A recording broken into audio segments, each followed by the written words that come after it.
Olha, querida Alzirinha, nossa professora, suas palavras, sua reflexão, na realidade, né, uma reflexão muito pertinente, exigiria, né, aqui um pouco de mais de tempo para nós podermos discutir, aprofundar, né, pela forma como você colocou. Eu quero dar uma contribuição pequena, simples e, quem sabe, também marcada por uma necessidade muito grande de que todo o processo de formação dentro da comunidade eclesial tem diversas dimensões, a dimensão cristológica, eclesiológica e assim por diante. Eu gostaria de partir de uma citação um pouco longa, mas não tanto, do padre José Antônio Pagola. Não sei se a Alzirinha o conhece pessoalmente, não sei se chegou a conhecer, não, né? Eu fiz contato com ele nessa semana passada, sabe, que a gente estava querendo a participação dele num simpósio aqui na PUC Minas, mas ele já está com 85 anos, acho, né? Então, ele está apenas mais de escrevendo. 80. Mais de 80, eu acho que é 85. Então, ele respondeu muito carinhosamente, fizemos o contato, falamos, etc. E ele continua escrevendo. Aliás, uma boa contribuição que ele tem dado para todos os lugares. Um homem muito interessante.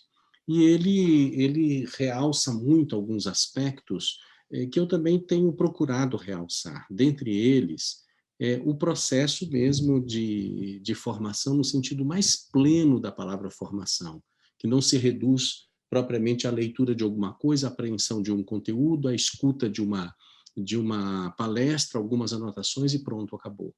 Mas ele fala de um processo de renovação que se dá, de formação que se dá por meio de uma nova relação vital com Jesus Cristo.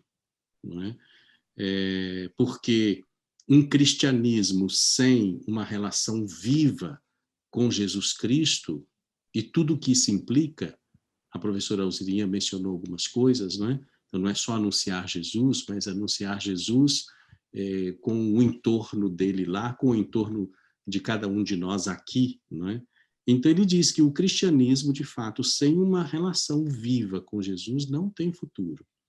E a citação é assim: uma igreja de cristãos que se relacionam com um Jesus mal conhecido, vagamente captado, confessado de vez em quando de maneira abstrata e doutrinal, um Jesus mudo, de quem não se pode escutar nada de especial para o mundo atual, um Jesus apagado e inerte, de quem ninguém se enamora nem seduz, que não chama nem toca os corações, é uma igreja sem futuro, que vai envelhecendo e se apagando e se esquecendo. Ele usa, então, esta expressão que eu tenho repetido muito: voltar a Jesus Cristo. O que se espera surpreendentemente neste tempo que nós estamos vivendo hoje é deixar-se agarrar não apenas por uma causa, um ideal, uma missão, uma religião, mas pela pessoa de Jesus, pelo Deus vivo encarnado em Jesus e a mensagem do reino de Deus por ele anunciado. Assim podemos recuperar nossa irrenunciável identidade como cristãos e cristãs. E assim poderão as comunidades eclesiais recuperar sua identidade profunda, que dará tanto valor aos gestos do reino quanto já dá aos gestos sacramentais. Esta é uma citação, então, que tomo assim para, de certa forma, iluminar um pouquinho o que pretendo dizer a vocês. Não organizei de maneira tão bonita assim como a Alzirinha, em forma de texto. Então, eu vou seguir aqui um pequeno roteiro e vou falar com muita liberdade, de coração para coração, para esses 215 agentes da pastoral da comunicação. Gente que trabalha nos regionais, nas paróquias, nas dioceses, e mais importante, é gente que trabalha lá nas comunidades, está lá metido na vida da comunidade de fé cristã e aí exerce um papel muito importante. E eu vou fazer isso em 3 pontos. Uma pequena introdução, que já estou fazendo, e uma pequena conclusão. Na introdução, eu gostaria de fazer uma observação sobre essa expressão discípulos missionários, que penso é utilizada de maneira extremamente abundante, particularmente a partir do documento de Aparecida. Aparecida juntou essas 2 palavras, né? Então nós estamos falando de maio de 2007, discípulo missionário, para pedagógica e de maneira prática resgatar o significado da palavra cristão, cristã. O que o documento de Aparecida realça? Ele realça exatamente isso, que se nós, como comunidades de fé, e aqui envolvendo todas as pessoas, né, que estão ali na comunidade, de fato, estivéssemos já concretizando, demonstrando por um modo de viver, de participar da sociedade, de praticar a cidadania, etc., o quanto somos cristãos e cristãs, talvez não precisássemos explicar que o cristão e a cristã têm que ser discípulo missionário. Ou é por raiz, por DNA ou por natureza, discípulo missionário. Essa expressão discípulo missionário, então, ela deveria ser, digamos assim, provisória. Ela é um recurso pedagógico para nos fazer avançar na melhor visualização da nossa identidade como cristãos e cristãs. Se alguém pergunta para você, o que você é? Eu sou discípulo missionário. Claro, de Jesus sempre. Esta expressão está, e o seu conteúdo está contido, digamos assim, na palavra cristão. A gente diz pouco que é cristão e cristã. A gente até diz mais que é católico, é muito comum, não é? Do que cristão e cristã. Aliás, alguns grupos evangélicos fazem questão de salientar. O que você é? Eu sou cristão. Então, nós precisaríamos entender que o título é a formação do discípulo missionário na comunicação. Então, precisamos fazer um processo formativo de modo que estes 2 elementos sejam realçados, salientados de tal maneira que eles acabam depois se fundindo globalmente com aquilo que nos define. Somos, como seguidores de Jesus, cristãos. E por causa disso, claro, somos missionários, somos discípulos e somos missionários. É como se a gente dissesse também assim, olha, vamos agora nos chamar de discípulos missionários, mas vamos agora nos chamar de misericordiosos, porque isso faz parte da identidade cristã. E hoje, por exemplo, o Papa Francisco fala muito de misericórdia, porque misericórdia é algo que se encontra pouco visualizado no cotidiano e na prática da vida dos cristãos e cristãs. Então, precisa lembrar. Então, isso não é demérito, isso não é um defeito, isso não é, mas é algo que precisa nos questionar, não é? Talvez devêssemos justamente explicitar isso com uma outra finalidade. Pois bem, então, feita esta consideração inicial, eu gostaria de dizer assim aos pasconeiros que aqui estão, essa gente amada, querida no Brasil inteiro, que o nosso ponto de partida de formação do discípulo missionário na comunicação é a própria fé. A fé em Jesus Cristo como único e suficiente caminho para o Pai. E esse ponto de partida definido pela fé, ele tem 3 características muito importantes e que precisamos cuidar na nossa formação de discípulos missionários, de cristãos e cristãs. 3. Primeiro, a adesão a Jesus Cristo e ao seu projeto do reino de Deus. Por incrível que pareça, muitos conseguem dizer que aderiram a Jesus Cristo e não ao seu reino, ao reino que ele anunciou. Então, o afastamento do reino de Deus, da pessoa de Jesus, que é o anunciador do reino, onde é que está o reino? O reino está onde estão os valores anunciados por Jesus no seu evangelho. Então, esta adesão é fazer a si mesmo, não é uma aproximação, uma mera aproximação. A adesão a Jesus e ao seu projeto do reino significa criar, assim, uma mistura que não perde a distinção entre ele e nós, entre nós e ele, de modo que aquilo que ele anunciou passa a ser aquilo que também nós anunciamos, que é o reino. O reino de Deus não é qualquer reino, é o reino de Deus. Se vocês me perguntassem assim, qual é uma expressão que resume todo o evangelho? Eu não pensaria nem uma vez sequer. Sairia automaticamente, é o reino de Deus. O evangelho se resume nesta proposta do reino. E quando a gente fala do reino de Deus, nós estamos fazendo o quê? Estamos esticando o horizonte de compreensão de Jesus. Esticando o horizonte de compreensão da nossa identidade dentro do mundo.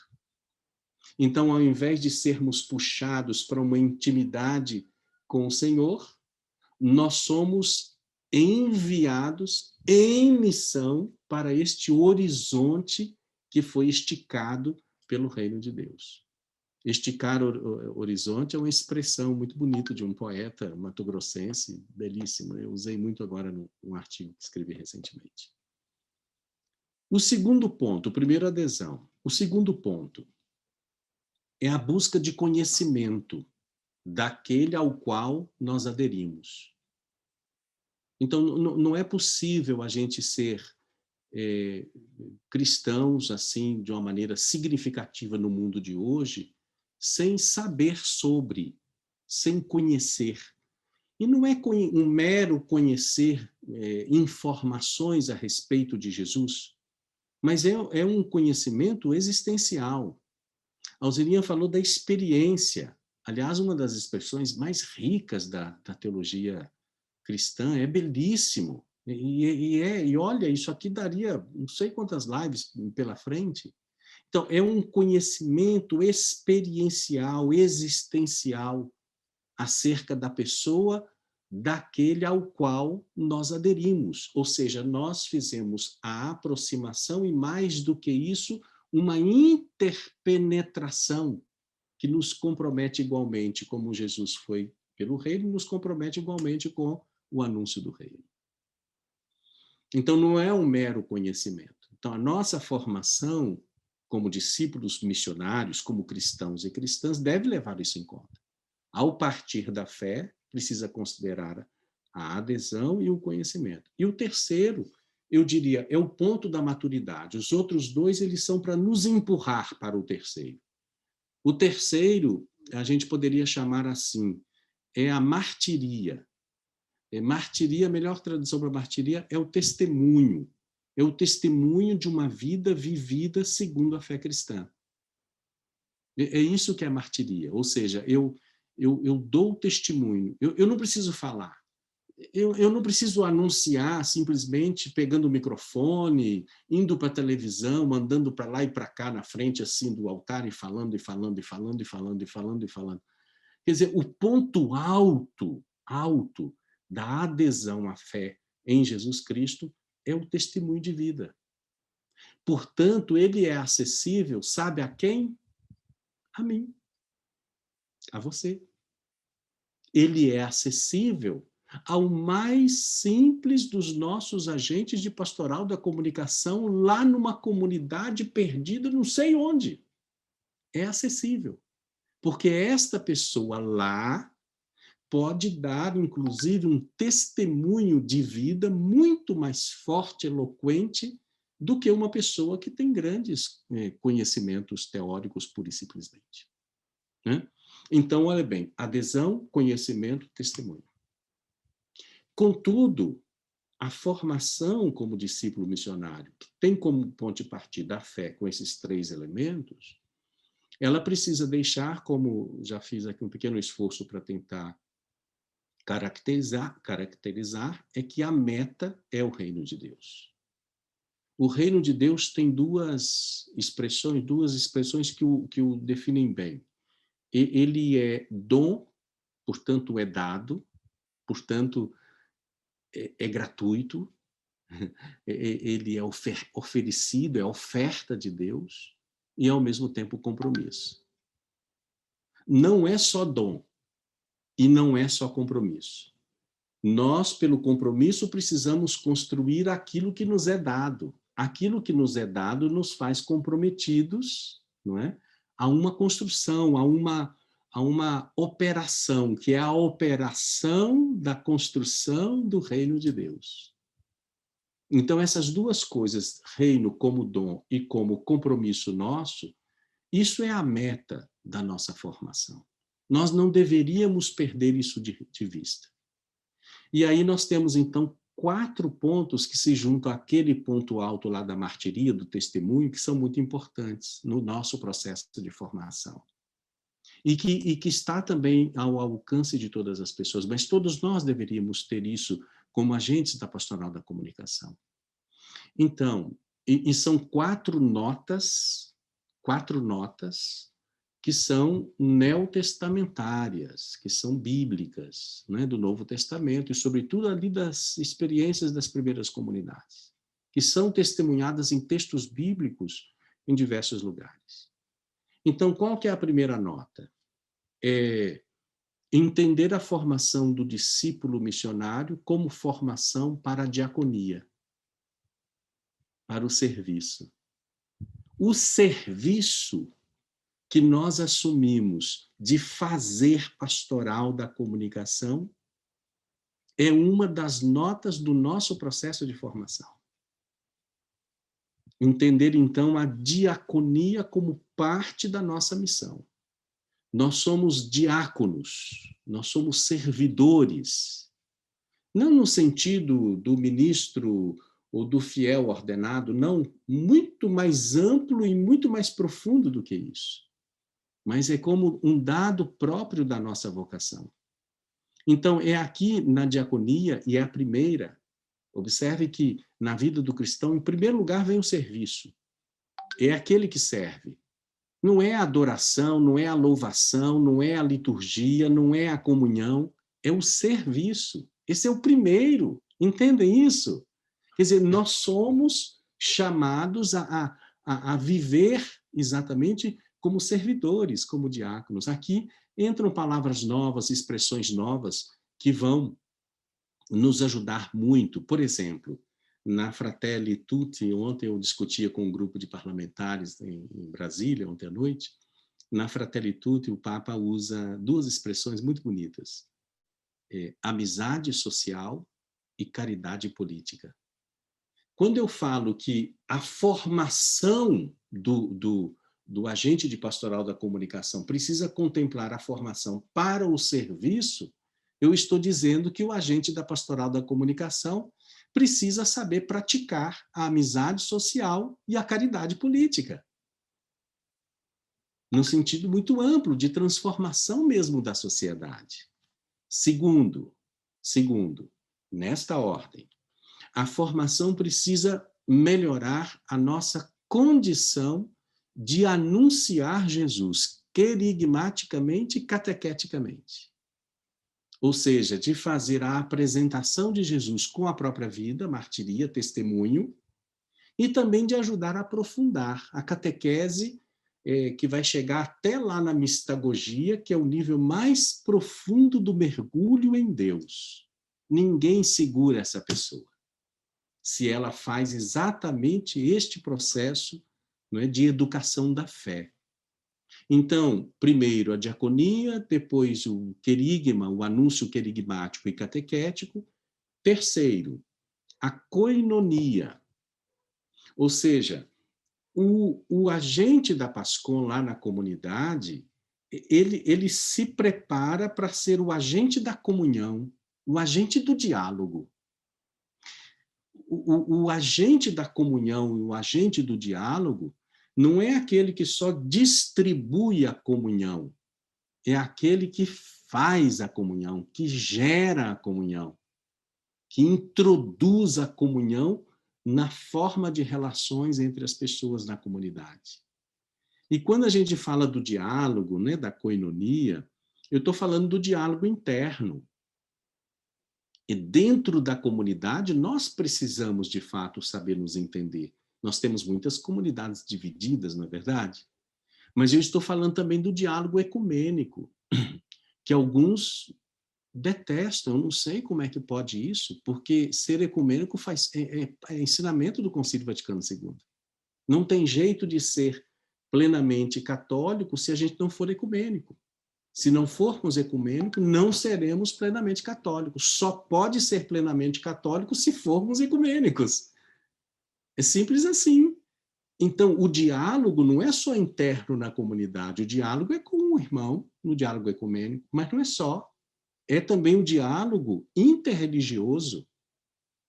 Olha o que deve fazer por uma boa formação, meus irmãos, um agente da pastoral da comunicação que ajuda a promover o diálogo interreligioso. Observem as religiões, muçulmano, os judeus, o judaísmo, etc. Então, estão constituídos de uma outra forma. Mas olha as religiões de matriz africana. Quanto preconceito distribuído, repartido entre nós, como um veneno que vai envenenando as pessoas, uma coisa horrorosa. Então, o diálogo é diálogo interno, ecumênico, interreligioso, e mais do que isso, é o diálogo sociocultural. É o diálogo que se dá, inclusive, com o ateu, com aquele que diz que não acredita em Deus. Não é? Um programa bonito lá do Dicastério da Cultura, no Vaticano, é chamado Átrio dos Gentios, que é um diálogo de quem crê com quem não crê. Então, gente, a gente da pastoral da comunicação precisa, pelo seu processo de formação como discípulo missionário de Jesus, e também avançando neste campo da comunhão. Quarto e último, a liturgia. Então, é a celebração do mistério pascal. Toda liturgia celebra o mistério pascal. Não estou falando só da Eucaristia. O mistério pascal está presente na liturgia do batismo, na liturgia crismal, na liturgia de cada uma delas. Né? Então, é lógico que quem percorre esse caminho do serviço, diaconia, do anúncio querigmático e catequético, da comunhão, do diálogo com o mundo, com os outros, com o diferente, não é? É claro que a liturgia ganha outro sabor, outra perspectiva. A gente sente falta da liturgia. Não como algo mágico que acontece. O secretário do Sínodo, Dom Mário Greco, disse que nós vivemos um analfabetismo espiritual quando a gente deseja a Eucaristia e não deseja amar o próximo. Não deseja amar as pessoas. Não deseja servir os pobres. Isso é analfabetismo espiritual. Então, gente, ponto de partida, a fé, com aquele tripé. Segundo, a meta é o reino, e o reino vai se materializando no serviço, na diaconia, no anúncio, na comunhão, na liturgia. E 3 marcas para eu terminar. Já completou o tempo, Marcos? Padre, já completou? Então, termino Pode continuar. Só mencionando aqui a questão da comunicação especificamente. Ou seja, o itinerário formativo, que precisa considerar todos esses aspectos, não pode esquecer que nós somos pessoas que trabalhamos a partir da comunicação, vivemos a fé a partir da comunicação. E 3 coisas são muito importantes. Uma comunicação de informação verdadeira, porque hoje há muita gente que tem afeto pela mentira, tem afeição pela mentira, pelo desamor, pelo ódio. Segundo, uma comunicação que ajuda na formação cristã ampla. Às vezes eu vejo e sinto a nossa comunicação muito excessivamente devocional. E isso é importante? Claro que é. Faz parte do nosso caminho. Mas eu acho que ela ultrapassa o limite e acaba ocupando espaço que é o espaço daquele que deveria ser o centro da nossa fé.